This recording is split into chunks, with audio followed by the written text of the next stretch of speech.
வணக்கம். சற்று முன் கிடைக்கப்பெற்ற மிக மிக முக்கியமான செய்தி ஒன்று வெளியாகியுள்ளது. ஓபிஎஸ் அவர்கள் சசிகலா அவர்களை இன்று மாலை சந்திக்க உள்ளார். அதற்கான ஏற்பாடுகள் நடைபெற்று முடிந்துவிட்டது. அதிமுக மிகப்பெரிய அளவிலான வெற்றியை 2026 சட்டமன்ற தேர்தலில் அடைய வேண்டும் என்றால் சரியான கூட்டணியும் அதிமுகவில் குழப்பம் இல்லாத ஒற்றுமையும் அமைய வேண்டும். இதற்கு மதுரையில் மிக பிரம்மாண்டமான மாநாடு ஒன்றை ஓபிஎஸ் அவர்கள் செய்துள்ளார். இதற்கு சசிகலா அவர்களது வரவேற்பையும் தற்பொழுது டிடிவி தினகரன், பாஜகவில் உள்ள சில முக்கியமான நிர்வாகிகள் அனைவரையும் அழைத்து அதிமுகவை மீட்கும் உரிமை குழு என்பதற்கேற்ப இந்த மாநாடு அமைய உள்ளதாகவும் தேதி தற்பொழுது வெளியாகவில்லை. தற்பொழுது மாநாடு நடத்தப்படுவதற்கான அனைத்து வேலைகளையும் ஓபிஎஸ் அவர்கள் செய்து வரக்கூடிய நிலையில் சசிகலா அவர்களது சந்திப்பையும் உறுதிப்படுத்தும் விதமாக இன்று மாலை ஏற்படுத்தப்பட்டுள்ளது. எடப்பாடி பொதுச் செயலாளராக எடப்பாடி பழனிசாமி அவர்கள் பதவி ஏற்றதிலிருந்து அதிமுகவிற்கு பிரச்சனைக்கு மேல் பிரச்சனையாகத்தான் அமைந்துள்ளது.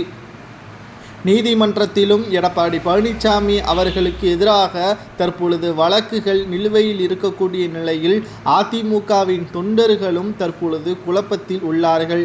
2.5 கோடி தொண்டர்கள் கொண்ட அதிமுக வருகின்ற சட்டப்பேரவை தேர்தலை எதிர்கொள்ளக்கூடிய நிலையில் எடப்பாடி பழனிசாமி அவர்கள் பொதுச்செயலாளராக இருக்கக்கூடிய ஒரே காரணத்திற்காக அதிமுகவின் பிரச்சாரத்திற்கு செல்லாமல் எதிர்ப்புகளையும் தெரிவித்து வருகிறார்கள்.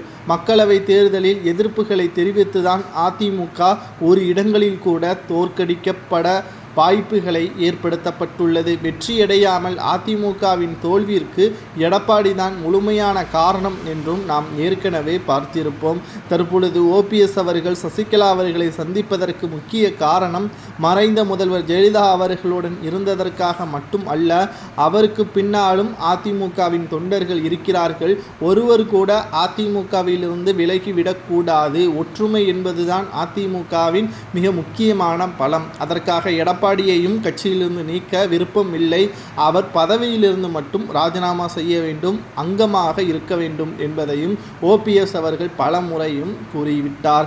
ஆனால் தன்னுடைய கட்டுப்பாட்டில் அதிமுக இருக்க வேண்டும், தனது சமூகத்தினர்கள் அதிக அளவில் அதிமுகவில் பயணிக்க வேண்டும் என்பதற்காக மட்டுமே எடப்பாடி பழனிசாமி அவர்கள் இவ்வாறு செய்து வருவதை சுட்டிக்காட்டிதான் ஓபிஎஸ் அவர்கள் நீதிமன்றத்தில் வழக்கையும் தொடர்ந்தார். தற்பொழுது ஓபிஎஸ் அவர்கள் சசிகலா அவர்களது சந்திப்பிற்கு பிறகு மதுரையில் மிக பிரம்மாண்டமான மாநாடு நடத்துவது அவருக்கு சரியாக வருமா என்பதை